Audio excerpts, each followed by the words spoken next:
You might have heard that you can make money with town planning, or a town planner can make you money. And you might be asking yourself how best to do that. In today's video, my good friends, I am going to be sharing you how a town planner has been able to make me money. Alright? So I've had the pleasure of making the money with him. He's shown me the ways, and today I'm going to be showing you exactly that. My friends, if you are looking for a town planner, not necessarily this town planner that I'm going to show you, there are so many of them. I just want you to do things correctly with a town planner. So my friends, without wasting time, I'm going to bring onto the stage my good friend Dumisani. Dumisani, how are you, sir? I am doing well today, and yourself? Very well, thank you, brother. Thank you. We are going to be talking about how we can actually, as property investors, people that are playing in the real estate business, how best can we make money with town planning? I think it's a niche that a lot of people don't know. Yes. And you're a specialization that many people don't even know that you exist as a town planner. In our previous video, we spoke about what town planning is all about, but how best can I, as a property investor, afford a bit of money? The bank qualifies me for a bit of money. If there was a piece of land, let's make our departure point an agricultural land. Yes. 10 hectares or 1 hectare, whatever it is. Don't take my numbers, let's just take any agriculture. Yeah, sure. So any agriculture that we've got, how can I make some money out of that? Okay, thank you for that question, TG. When you get a piece of land that is agricultural, so agricultural will come in two forms. It's a farm portion or an agricultural holding, okay? What's the difference? So a farm portion would normally be bigger than a agricultural holding. And in South Africa, an agricultural holding, you can find them at about 10,000 hectares, or anything less than that, okay? Right. Then you will find a farm being bigger, being 200 hectares, 300 hectares and bigger, you see. Or you'll find an agricultural holding being at 1.5 hectares, those would normally be the sizes that you would normally work on. It's very rare to find it at 10 hectares. You might in the area that are still more rural, but a farm then becomes a bit bigger, okay? So maybe let's talk about the holding. Because not so long ago, I was looking out for a farm, but I was just looking. My price mark was 2 million. So anything 2 million below, I did find a couple of pieces of land for around about 5 hectares. The most I saw was around about 12 hectares. And my friends, you might be thinking, TJ, you're smoking something. No, I'm not. Check it out for yourself. In and around Bella, in and around the Val, you find those pieces of land. Harties is another area also, or the place between Johannesburg and Harties. Properties are still selling for those prices. So let's talk about that price point. What can I do, or how can I make money with your service? I bought this piece of land now. What now? All right. So you'll find, like you are saying, it's 2 million. Okay. When you buy it, it means you have a property that is 2 million rands. Okay. Right. Yes. But then there's a process of now increasing its value. So now we are increasing the value of the 2 million to higher. So what you do is what we call a township establishment process. So we are establishing now a township. And when you establish a township, it allows you now to divide that land into smaller portions. But smaller portions that now carry even a bigger value. Okay. Because the township now, remember, on your agricultural holding or on your farm, chances of it having municipal services are 1 in a million. Only those who are very close to the CBD would have the connection point, okay? Right. Now, when you do a township, you are now saying, I'm going to service all the small properties that I'm creating. So by servicing them, already your property value has went up. You go another notch up to say, because I'm doing a township now, I'm subdividing it in a form of a township and I'm giving it a zoning now. Either a residential one, where you would see areas like your Protea Glen where they've built the so-called bond houses. In South Africa, we call them bonded homes, okay? Right. So if you were on a 10 hectare to have, let's say, or on a 2 hectare, you were to have 50 of them. Right. Right. You build houses on top of them, or you don't even build houses on them. They are divided, they have a municipal point, they have proper roads, they have electricity. Already, one of them can sell you at what, 650, 800,000? So combining all of them, it's already above the 2 million that you started with.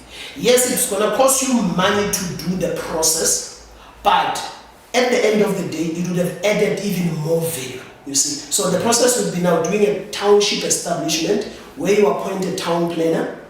As you say from our previous video, we said what is town planning and how do you go about it, you see. So appointing a town planner, doing the process for you, ensuring that now you have smaller stands that either you are building on them to sell, or you sell them off plan also. You can either sell them off plan, sell them as they are divided. And depending on the different uses that you put, it increases the property value even more. Because if you were to have a township of 50 stands with one of them being a business stand, one of them being for a filling station, one of them being for a clinic or any other, those will sell you at a different cost from the residential one. Oh, wow. So that on its own now, you have taken a property of 2 million, you have turned it into 6 or 10 or even 12 million rents at the end of the day. I think this is a strategy that many of us don't know. We always jump into buying houses and renovating them and flipping them. I think that's like entry level. I mean, anyone can do that, right? Yes. Something else that's complicated that I like do, which is student accommodation. Something else that other people I see do, they just jumping into early industrial warehousing and so on. But this is a different game to something that you've just introduced to us. I call it a different strategy. So you need to be equipped, you need to have some cash with you, because I want us to walk through the process up until you can start to sell the pieces of land. Because not so long ago I got involved into a syndicate. A couple of guys, they bought a piece of land, it's a farm, and basically they bought it for 2 million, and within that they got stuck in terms of what now. And I brought in a town planner. From the town planner, we got to understand that there's costs involved in the establishment of the township. You are not developing a Soweto, a Tsakane, not that township. Please explain to us what that township means. Because I think in our heads we always think township, we think township. Yes. So the word township, right, you know, especially with us, we use it as a lingo to say it's where the former black settlements are at.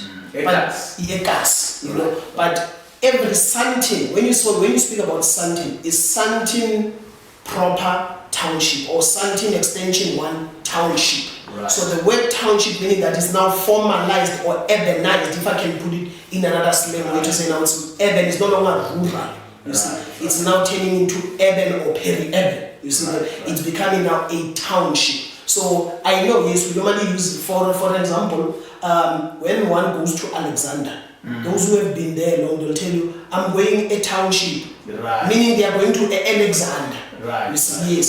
So the process here is just to turn what we call a farmland into now a more user-friendly and a more usable area of a settlement. Okay? Right. Like you said, you were involved, then your friends discovered that they needed to appoint a town planner. Yeah. And in the appointing of a town planner, then they discovered that there's more costs that need to be incurred. Yeah. So a township would normally require a town planner, right, a geological engineer, right, will require a civil engineer, right, will require a traffic engineer. So your civil engineer can either do also the traffic engineer, but others will normally do you only what we call outline scheme reports and the stormwater reports. You will require an environmental practitioner who will do you your EIAs and your basic assessments. EIAs meaning what? Environmental authorization. So as we see now, there's a change.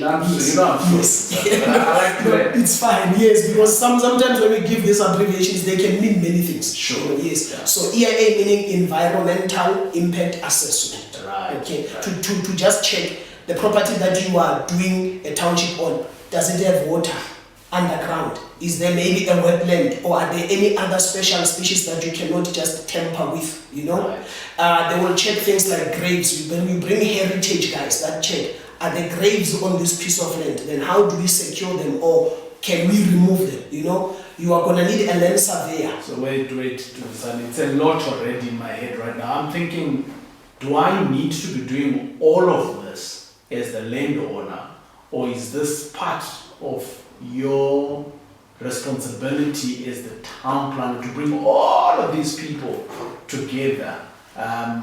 What does it work? How does it work there? If you're in property investment, at some point or the other, you've had to evict someone.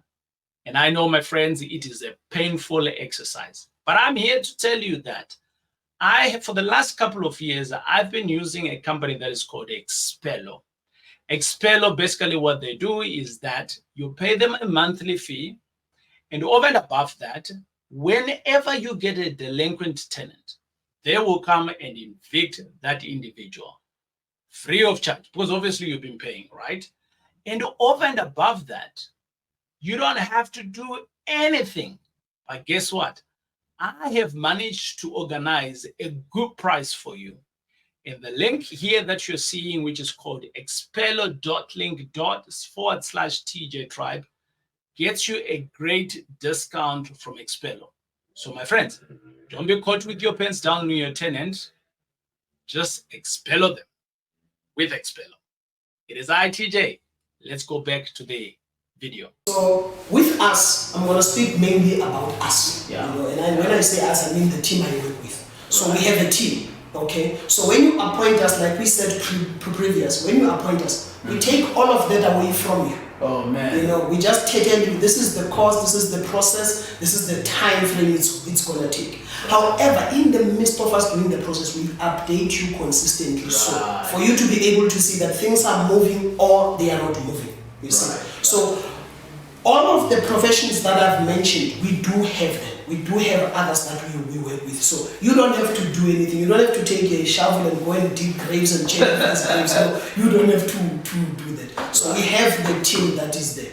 And after the process, so all of them will compile their reports. The town planner becomes your center guy, like a project manager, will manage all of them. Because all the reports at the end of the day come back to the town planner to compile the bigger application of a township. Submit the township, it follows the public participation process, then it goes to other departments and stakeholders for commenting up until it gets to an approval stage. Then once it's approved, my friend, you have now a township. Okay? Then from that township, your land surveyor will come and peg. To peg now it's to mark stand, to say stand 1 it's here, stand 2, or RF1, RF2. Then you can now have a layout of this is the township and this is the number of stands that I have. At this corner there's this, at that corner there's this activity happening. This is what they call land flipping. Yes. Wow.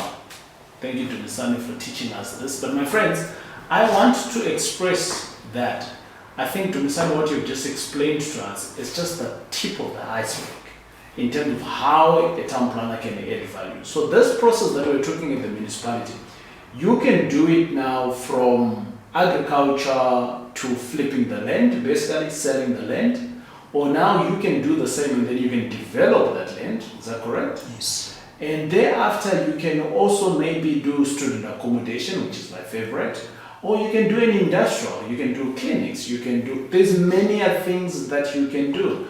So my friends, I'm sure you have seen that. That's why I like to hang out with Dumisani, because he's an enabler to my making money. Find your Dumisani wherever you are. It doesn't necessarily mean that if you can't get to this Dumisani, my Dumisani, you can't make your money. You can. But the point is that look for your own town planner in your area if you can't get through to Dumisani. I'm not here to punt Dumisani. I am saying to you that town planning can be able to grow your portfolio in different strategies. What are these different strategies? This is one of them. If you're wanting to reach out if you would like to reach out to Dumisani, in the comments below you'll see a link and you can reach out to our offices, and our offices will link you up to Dumisani's team and they will be able to help you. Until we see each other on the next video, it is I, your boy, TJ. Boom, boom.